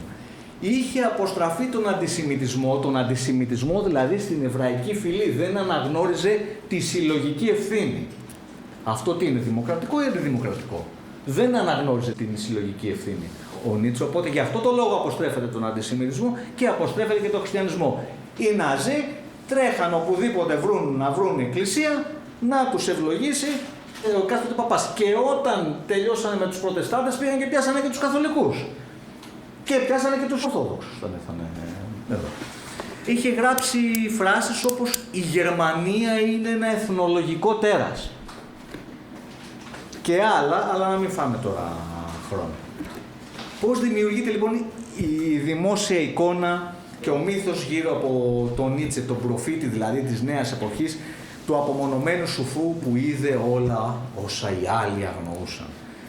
Η Ελίζαμπεθ παλινδρομεί ανάμεσα σε χριστιανικά και σε παγανιστικά στοιχεία για να τον κάνει οικείο στο ευρύτερο κοινό, αφήνοντας όμως κάποιες θολούρες, δηλαδή προσεγγίζει τον παγανισμό με έναν τρόπο ιδεατό, δηλαδή δανείζεται την έννοια του ήρωα, του ισχυρού, του κάλους κτλ. Για να έρθει να υπηρετήσει, δηλαδή γι' αυτό και βλέπουμε εκείνη την εποχή έναν Ιησού, ας πούμε, ο οποίος είναι σαν τον Απόλλωνα και είναι δυνατός και βγαίνει, ας πούμε, και παίρνει το φως κτλ.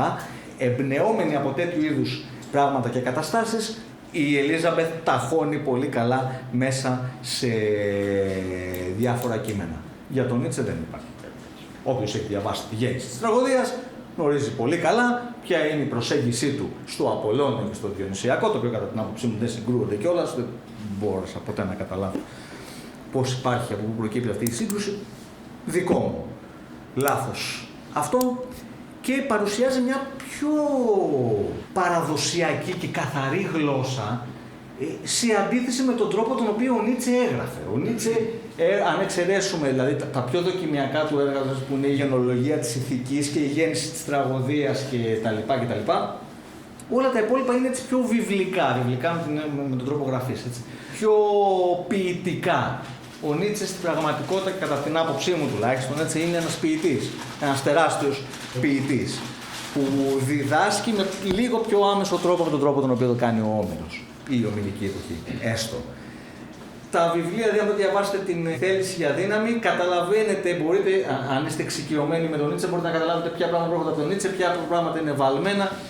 Είναι αναθυμωρημένη έκδοση, η έκδοση δηλαδή η οποία έχουν κάνει εκδόσεις νησίδες, μετέπειτα η εξαιρετική δουλειά του Κώστα του Δεσποινιάδη από τις εκδόσεις Πανοπτικών, με μετάφραση του Ζήση Σαρίκα, μας βοηθάει πολύ και να δούμε λιγάκι κάποια πράγματα.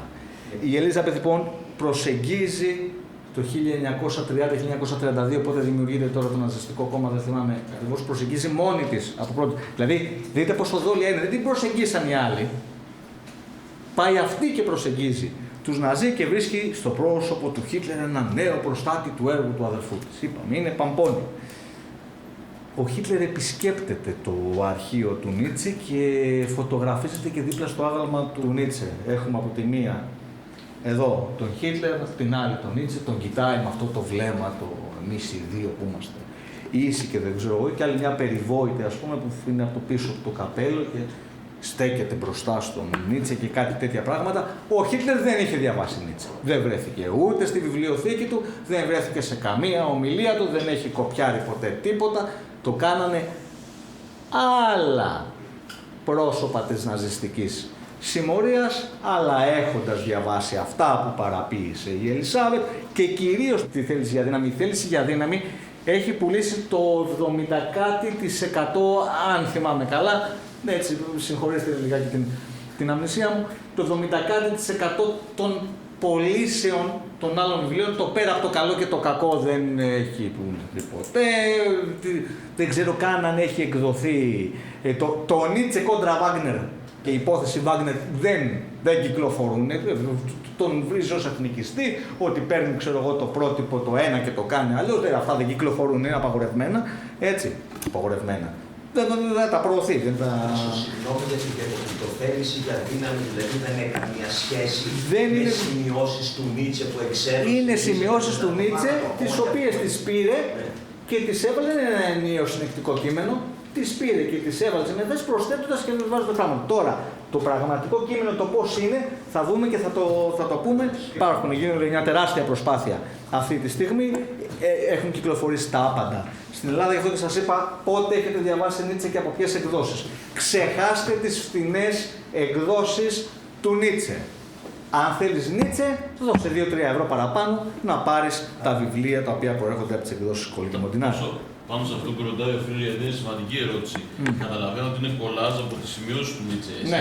Αυτό που λες, αν δεν κάνω λάθος, είναι ότι δεν ακολουθεί όμως το πνεύμα του βιβλίου, δεν είναι στη γραμμή του Νίτσε. Είναι διάσπατες σημειώσεις. Εγώ ακούω εσένα να λες τώρα.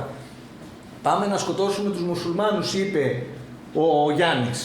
Και γράφω εγώ, πάμε να σκοτώσουμε τους μουσουλμάνους. Και το παίρνει μετά η Χριστίνα και δημιουργεί ένα βιβλίο στο οποίο δεν ξέρω εγώ τι. Παρ' όλα αυτά θα μπορούσε να πηχεί, ας πούμε, παρότι αποσπασματικό να πηχεί. Αυτό είναι τελείως αντιεπιστημονικό. Το να πάμε και να πούμε ότι τι ήθελε ο Νίτσε να πει και πώς ήθελε να το πει και τι ήθελε να βάλει και πώς. Αν διαβάσετε το συγκεκριμένο βιβλίο, δεν βγάζει και νόημα στην τελική.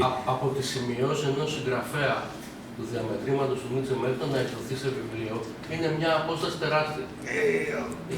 Η οποία δεν καλύπτεται, απλώς δεν καλύπτεται. Δεν το συζητάμε. Δηλαδή και να έχει βάλει την τελευταία τελεία και να είναι ολοκληρωμένο έργο, ειδικά του διαμετρήματος του Νίτσε, δεν είναι τώρα αυτά που γράφω εγώ εδώ, ας πούμε, ξέρω εγώ, τον αυλό του Πανός και τον ατομικισμό.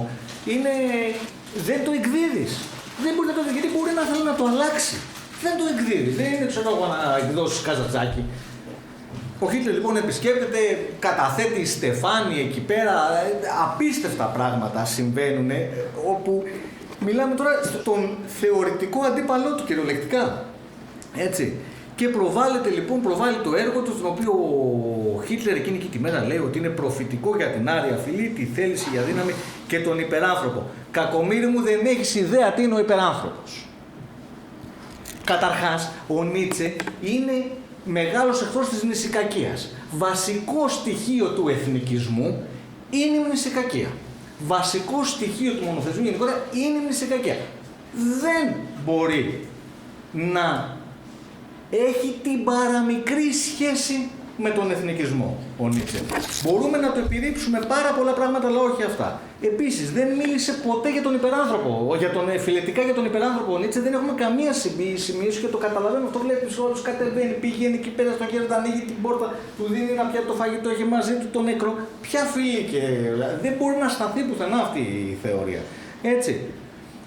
Και η ίδια η θέληση για δύναμη, η έννοια της θέλησης για δύναμη, όχι το βιβλίο, έτσι, είναι μια υπαρξιακή, μια εντολογική έννοια. Δεν είναι ένα στρατιωτικό δόγμα ότι εγώ έχω τη δύναμη, έχω τα μπράτσα, έχω την ισχύ. Είναι η κινητήριος δύναμη που έχει κάθε άνθρωπος που θέλει να ζήσει. Βλέπεις ο άλλος είναι ανάπηρος, το έχουν πέσει παιδιά, έχουν πέσει βόμβες, έχει χάσει.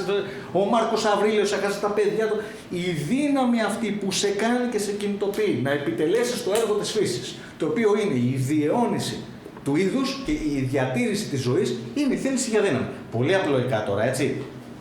Δεν διδάσκω τη θέληση για δύναμη. Τώρα δεν έχω και την ικανότητα να το κάνω αυτό πέρα το πράγμα, αλλά αυτό είναι η θέληση για δύναμη. Δεν μπορεί να έχει καμιά σχέση με τον. Είναι αυτό που σε κάνει το πρωί να σηκώνεις, γιατί πρέπει να βλέπεις το παιδί σου. Αυτή η δύναμη, η φυσική δύναμη σε όλους τους ανθρώπους κύριους ειδούλους, ισχυρούς αδύναμους, λευκούς, κόκκινους, χριστιανούς, μουσουλμάνους, ειδωλολάτρες. Αυτή η δύναμη είναι που σε σηκώνει να συνεχίσει τη ζωή και εν τέλει δημιουργεί και το μεταφυσικό φόβο του θανάτου που είναι η εκτροπή. Τέλος πάντων, δεν κάνουμε φιλοσοφική κουβέντα. Για δεκαετίες ολόκληρες η εικόνα του Νίτσε ως πρόδρομου του φασισμού κυριαρχεί ιδιαίτερα στον γαλλογερμανικό χώρο. Άκουγα τις προάλλες μια συζήτηση του Κώστα του Δεσποινιάδη, την οποία είχε κάνει στην καραντίνα, δεν ξέρω αν το ξέρεις εσύ αυτό το πέρα Βασιλική, στην οποία περιγράφει ένας από τους συνομιλητές εκεί πέρα το κοινό, περιγράφει το σκηνικό ότι είναι στη Γερμανία, σπουδάζει φιλοσοφική και λέει: εγώ ήρθα εδώ πέρα για να μάθω Νίτσε. Δεν θα κάνει, και λέει: Νίτσε δεν αγγίζουμε. Τι δεν αγγίζεις, το είχε αποκαθαρθεί ο Νίτσε. Είναι στη συνείδηση του κόσμου. Ποιου κόσμου? Στη συνείδηση του. Κάντε ομιλίες σαν κι αυτές. Εντάξει, εγώ δεν είμαι ικανός τώρα να ανατρέψω ενδεχομένως αν έχετε πεποιθήσεις περί ναζισμού και Νίτσε, αλλά τουλάχιστον κάποιες προσπάθειες. Καθηγητής πανεπιστημίου, ας πούμε, ξέρω εγώ, οικονομολόγος είμαι. Δεν έχω αυτή την ικανότητα, την έχετε εσείς τώρα. Δηλαδή, τον αφήνεις εκεί πέρα κάτω επειδή σου πήραν ένα σύμβολο και το υιοθετήσανε τέτοιο. Δηλαδή, διεκδίκησε από την Ινδία να κατεβάσει τη σβάστηκα. Και χθες είχα μια συζήτηση, Πέτρο, με τον Μενέλο, στην οποία μου λέει ότι εσύ πώς κάνεις αυτό τον αγώνα για τον Νίτσε, δεν το έχω καταλάβει ποτέ τόσα χρόνια. Εμένα, λέει, ο καθηγητής μου στο πανεπιστήμιο μου είπε, και πιστεύεις τον καθηγητή στο πανεπιστήμιο, δεν πιστεύεις να με ξέρεις τόσα χρόνια, ας πούμε, ξέρω, που έχω ξεσχριστεί, που έχω δώσει τόσο αγώνα κτλ. Αλλά έχει τόσο πολύ μεγάλη αξία ο καθηγητής σου στο πανεπιστήμιο και όχι ο άνθρωπος με σάρκα και οστά. Αυτό είναι αρχαία ιστορία τώρα, αυτό είναι 30 χρόνια. Ναι, αυτό έχει τελειώσει. Στην Ελλάδα δεν είναι, θα το δούμε. Στην Ελλάδα τώρα ξεκίνησαν αυτά τα πράγματα. Εγώ διάβασα σχεδόν όλο τον Νίτσε παραποιημένο. Έτσι. Αυτό δεν σημαίνει ότι δεν τον αγάπησα, αλλά δεν τον είχα πάρει ολόκληρο πακέτο. Πακέτο τον πήρα ολόκληρο, δεν τον διάβασα καθαρό. Εκεί τον ψώνισα με τη συσκευασία. Πιο πριν έλεγα εντάξει, τη εποχή του άνθρωπου είναι εντάξει και τα τέτοια. Τη δεκαετία λοιπόν του 60, δύο απίστευτοι άνθρωποι ιταλικής καταγωγής, ο Τζόρτζιο Κόλλι και ο Μάτσιμο Μοντινάρι, ξεκινάνε μια απίστευτη δουλειά. Πώς την ξεκινάνε? Αυτοί οι άνθρωποι είναι φιλόλογοι και είναι και συλλέκτες.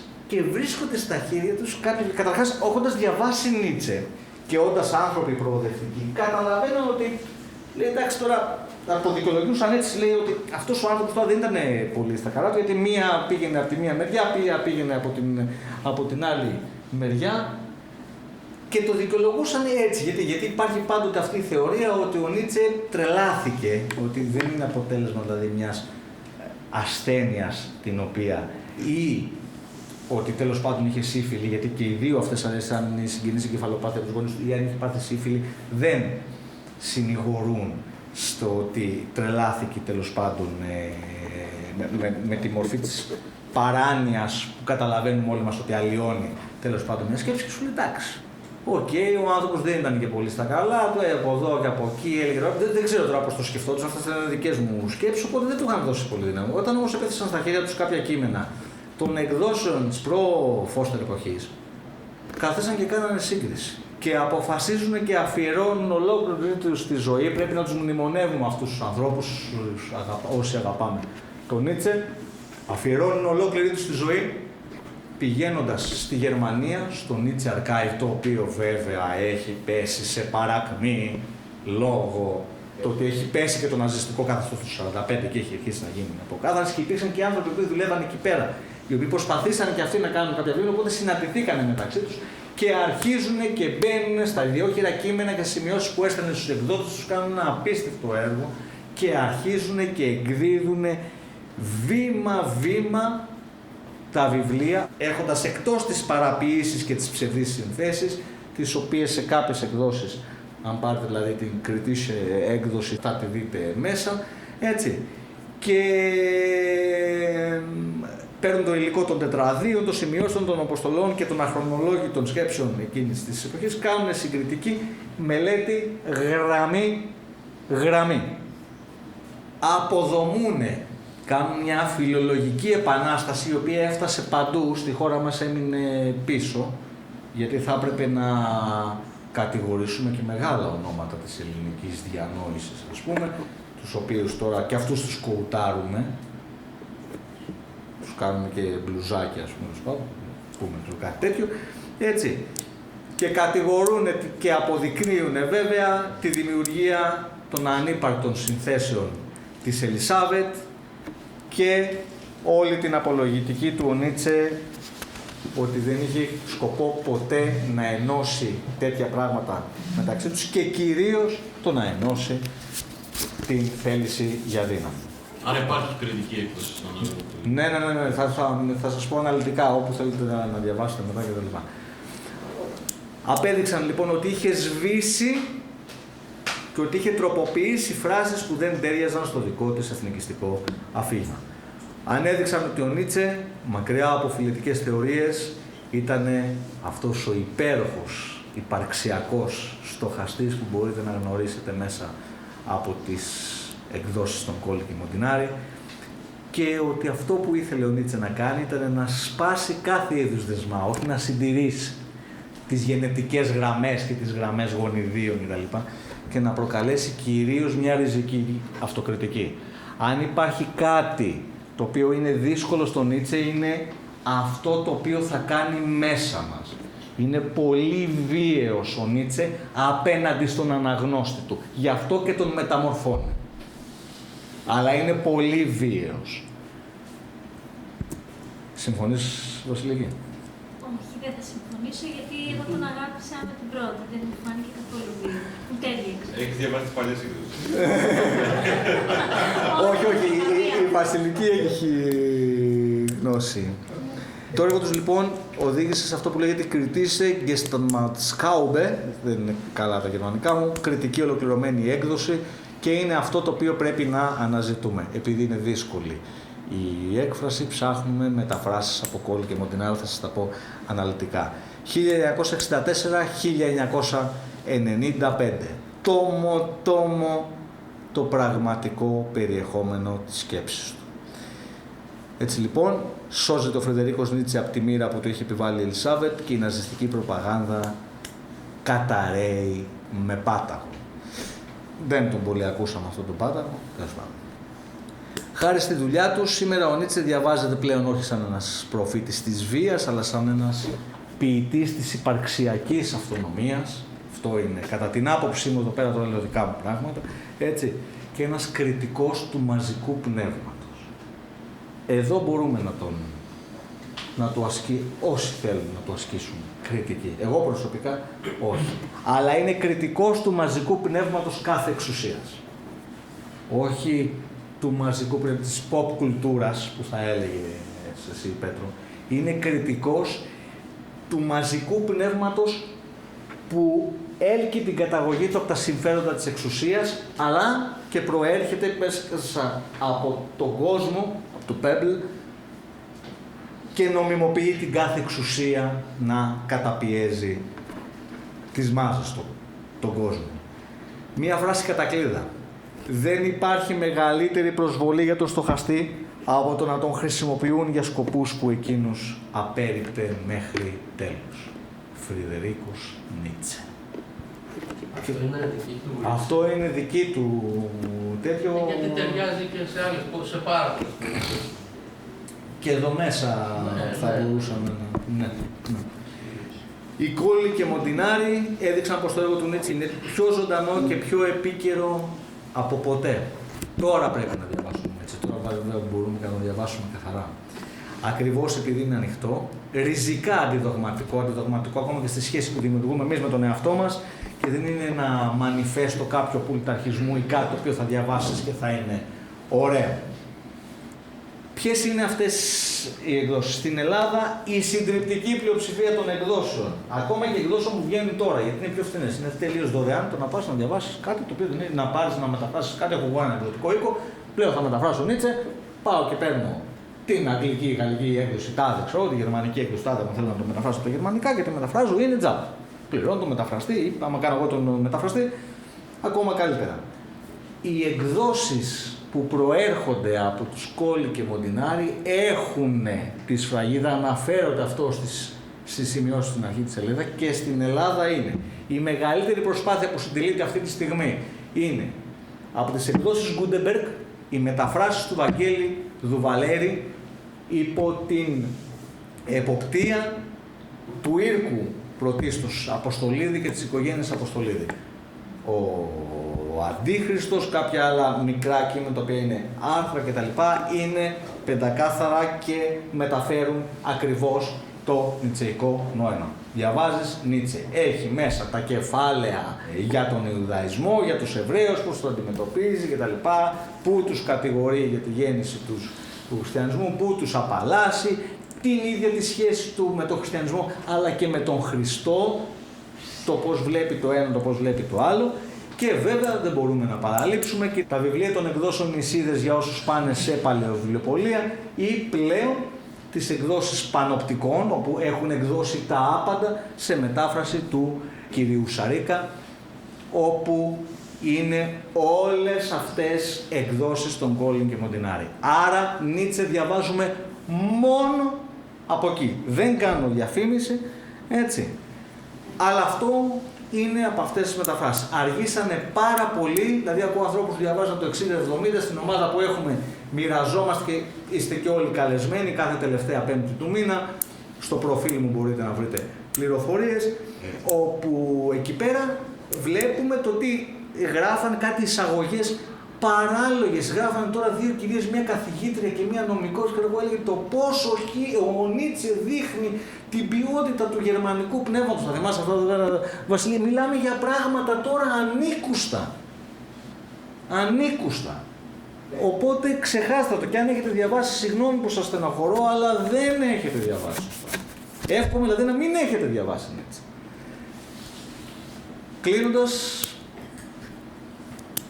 φίλες και φίλοι, θέλω να πω ότι στο τέλος της ζωής του ο Νίτσε σωριάστηκε στο λιθόστρωτο του Τωρίνο με ένα φιλί σε ένα άλλο. Σε ένα σύμβολο της δύναμης, αλλά και σύμβολο της απεριόριστης συναίσθησης που αυτός ο τεράστιος άνθρωπος και φιλοσοφικός πατέρας πολλών από εμάς είχε. 45 χρόνια ζωής πάνω σε αυτή τη γη, γεμάτα αρρώστιας, μοναξιά και μια εσωτερική φωτιά που έμελε να αλλάξει τις ζωές πολλών εξημών.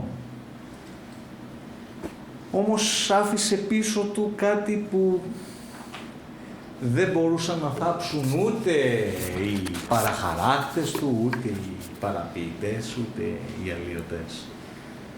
Άφησε πίσω ένα στοχασμό που τόλμησε να αμφισβητήσει τα πάντα. Και η ανάγνωση του Νίτσε είναι μια σύγκρουση με τον ίδιο μας τον εαυτό. Βγαίνουμε από εκεί δύσκολα, δεν είναι ευχάριστο ανάγνωσμα. Μια ποίηση που βλέπει τη ζωή σαν τέχνη. Σαν κάτι το οποίο μπορεί να πλαστεί ακόμα και στις πιο δύσκολες συνθήκες, σε μια φυλακή, κάτω από μια πολύ μεγάλη απώλεια, μια απογοήτευση. Ουσιαστικά μια προφητεία που μας μαθαίνει να λέμε ναι στο δράμα της ύπαρξης. Σε αυτή την τραγωδία που λέγεται άνθρωπος. Όταν η Ελίζαμπεθ και οι Ναζί προσπάθησαν να τον μετατρέψουν σε δύο προφήτη, οι αγαθοί τύχοι έφεραν τους Σκόλι και Μοντινάρη. Υπήρξαν άνθρωποι οι οποίοι αγαπήσαν τον Νίτσε με καλό τρόπο, ακόμα και μέσα από τα παραποιημένα κείμενα, γιατί ήταν πραγματικοί ανθολόγοι που ξέραν να τραβήξουν. Και αυτό είναι θαυμαστό για αυτούς, αλλά και πολύ κρίμα. Όταν λοιπόν κάποιοι προσπάθησαν, οι Ναζί δηλαδή, προσπάθησαν να το μετατρέψουν σε δύο προφήτη, Σκόλι και Μοντινάρη άνοιξαν τα χειρόγραφα, ξεσκέπασαν τα ψέματα και του επέστρεψαν τη φωνή που οι Ναζί του είχαν στερήσει. Χάρη σε αυτούς σήμερα διαβάζουμε τον Νίτσε όχι σαν μια κραυγή μίσους, αλλά σαν ένα κάλεσμα ελευθερίας. Το μεγαλύτερο κάλεσμα ελευθερίας της μεταχριστιανικής εποχής, που προκαλώ τον οποιοδήποτε να μου δείξει κάτι παρόμοιο του. Σήμερα ξέρουμε ότι δεν υπάρχει μεγαλύτερη προσβολή για το στοχαστή από το τον χρησιμοποιούν για σκοπούς που ο ίδιος απεχθανόταν. Φανταστείτε τι θα φέρτε εσείς τον εαυτό σας στη θέση του. Ο Νίτσε έγραψε κάποτε: πρέπει να έχεις μέσα στο χάος για να γεννήσεις ένα αστέρι που χορεύει. Έτσι γεννιέται το άστρο. Και πράγματι, μέσα από το χάος του κόσμου, μέσα από τα σκοτάδια του νου και της ψυχής, ο Νίτσε γεννάει ακόμα και σήμερα αυτά τα αστέρια που χορεύουν. Και κάποιοι από εμάς μπορούμε να δούμε με θράσος και να πούμε ότι είμαστε αστέρια που χορεύουν όπως ο δάσκαλός μας έμαθε. Και αυτά τα αστέρια είναι αστέρια που συνεχίζουν να γεννάνε τη σκέψη, την ελευθερία, τη θέληση και το θάρρος να σταθούμε γυμνοί απέναντι στην αιώνια επιστροφή που σας κάλεσα πριν να ερωτήσετε τον εαυτό σας. Και αυτή η φωνή, καθαρή και αδάμαστη, είναι η κληρονομιά του μεγαλύτερου ανθρώπου της νεωτερικότητας σε παγκόσμιο επίπεδο.